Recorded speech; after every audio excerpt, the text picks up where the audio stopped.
Because আমি বিয়ে করতে চাই তাড়াতাড়ি। चल चल चल चल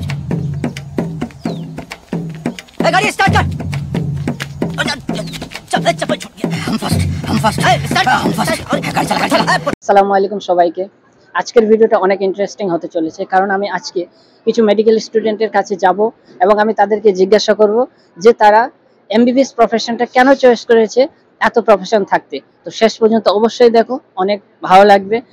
আমি তাদের ইন্টারেস্টিং অ্যানসারগুলো শুনবো এবং আপনাদের শোনাবো। তো চলে শুরু করতে हैं। আমি আমার ফ্রেন্ডকে জিজ্ঞাসা করি সে কেন এমবিবিএস চয়েস করেছে। আমি নাই ভাই, আমি কে? আমি কেউ না। তুমি এমবিবিএস কেন চয়েস করেছো? আমার মন চাইছে।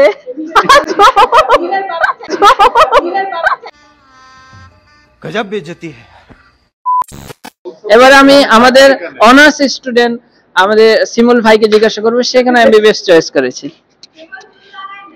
আসসালামু আলাইকুম। আমি এমবিবিএস চুজ করছি এর পিছনে কারণ হচ্ছে এমবিবিএস এর পড়াশোনাটা সবচেয়ে রিলেটেবল। যেটা আমি বাস্তব জীবনে এটার প্রয়োগ দেখতে পারি। চিকিৎসা ছাড়া মানুষের লাইফটা কেমন হইতে পারে, চিকিৎসা পরে মানুষের লাইফ কেমন চেঞ্জ হতে পারে, এটা আমি এমবিবিএস এর মধ্যেই আসলে এমবিবিএস এর মাধ্যমেই সেটা বুঝতে পারা সম্ভব। অন্য আসলে যে পড়াশোনাগুলো সেটা কোনো পড়াশোনাই ছোট না বা কোনোটা থেকে বড় না, বাট এমবিবিএসটা এমন একটা জিনিস যেটা ডিরেক্টলি মানুষের লাইফকে এফেক্ট করতে পারে। তো সেই কারণে আসলে সবসময় ইচ্ছা ছিল যে যাই করি এমন একটা প্রফেশনে যাব যেখানে অ্যাটলিস্ট নিজের কাছে সৎ থাকা যায়। তো সেই হিসেবে আমার মনে হয় এমবিবিএস পারফেক্ট অন্য কিছুর থেকে। ধন্যবাদ। আমি আমার ফ্রেন্ডকে জিজ্ঞাসা করবো সে এমবিবিএস কেন চয়েস করেছে। বল। এমবিবিএস চয়েস করছি কারণ হচ্ছে ডাক্তার হব, বিয়ের জন্য পাত্রের অভাব হবে না,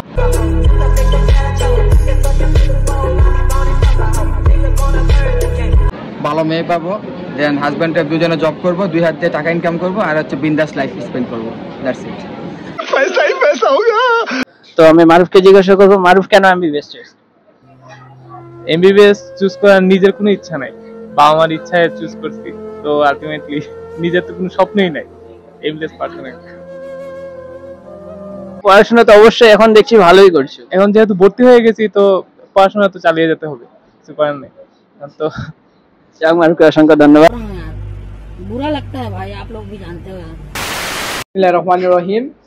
আমি মাদ্রাসা থেকে এমবিবিএস পড়তে এসেছি কারণ আমাদের অনেক প্রফেশনই আছে, সব প্রফেশনই মোটামুটি উপকার করা যায় মানুষের, কিন্তু जल्दी बोल, कल सुबह पनवेल निकलना है। এমবিবিএস একমাত্র প্রফেশন যে প্রফেশনে মানুষের সর্বোচ্চ সেবা দেয়া যায় মানুষকে।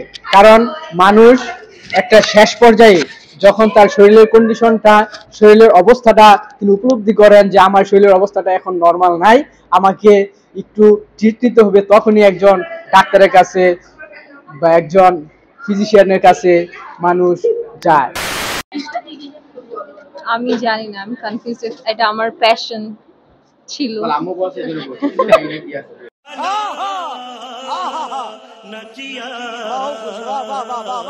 मैं एमबीबीएस क्यों चूज किया पता नहीं, कोई पता नहीं। ডাক্তার কি চয়েস করে এমবিবিএস? पता नहीं। আমাদের অর্থোপেডিশিয়ান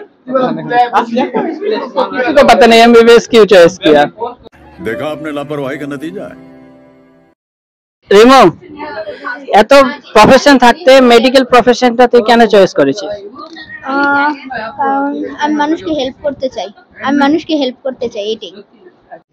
रुको जरा सबर करो, बोला धक्का मुक्की नहीं कर। আর অন্য রিজন?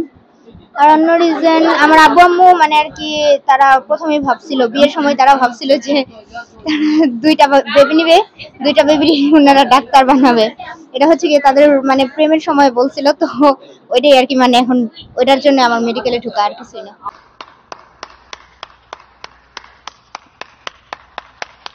এমবিবিএস প্রফেশন হলো তোমার এমন একটা প্রফেশন, ঠিক আছে, যেখানে তুমি প্রথম যেটা তুমি নিজেকে জানতে পারো, নিজেকে বলতে চাইছি তুমি নিজের বডিকে জানতে পারো, যেটা খুবই একটা গুরুত্বপূর্ণ এবং মানে তোমার কি বলে ইন্টারেস্টিং পার্ট, ঠিক আছে। সেকেন্ড কথা হলো তোমাকে যেই তুমি ধরো আমরা সচেতন সম্বন্ধ দিকে টিচারকে, ঠিক আছে, যখন তুমি এমবিবিএস ডাক্তার পড়ছো তখন তুমি ডাক্তারও হচ্ছ, টিচারও হচ্ছ, মানে সেবক প্লাস শিক্ষক, দুদিক থেকে সম্মান পাচ্ছ, ঠিক আছে, এটা ইম্পর্টেন্ট। আর থার্ডলি হচ্ছে তুমি যখন মানে তোমার পরিবারের কেউ অসুস্থ হতে পারে বা তোমার আশপাশে কেউ অসুস্থ হতে পারে, ইমার্জেন্সি তুমি কিন্তু তখন একটা প্রাইমারি লোক দরকার পড়ে, তখন তোমার নিজের জন্য যখন কাজে লাগছে, আবার তুমি যখন বিস্তৃতভাবে একটা চেম্বারে বসো, হসপিটালে বসো, মানুষকে সেবা দিতে পারছো, ঠিক আছে। তুমি এটা চাইলে মানে তুমি নিজের সেবা করতে পারো, মানুষকে সেবা করতে পারো। টাকার ফ্যাক্টর তো সব জায়গায় আছে, ঠিক আছে, কিন্তু তুমি চাইলে নিম্নত মানে সম্মানী নিয়ে মানুষকে সেবা করতে পারো, ঠিক আছে। আপনাদের অসংখ্য ধন্যবাদ শেষ পর্যন্ত ভিডিওটা দেখার জন্য, এবং ভিডিওটা কেমন লাগলো অবশ্যই কমেন্টে জানান। আর এরকম ভিডিও পাওয়ার জন্য অবশ্যই সাবস্ক্রাইব এখনই করে রাখেন, তাহলে অনেক ইন্টারেস্টিং ভিডিও আপনারা দেখতে পাবেন। এবং আপনাদের জন্যই তো ভিডিওটা আমি বানাচ্ছি, তো অবশ্যই লাইক, কমেন্ট, সাবস্ক্রাইব, শেয়ার আপনারা করতে পারেন। তো সবাই সুস্থ থাকবেন, ভালো থাকবেন, থ্যাংক ইউ।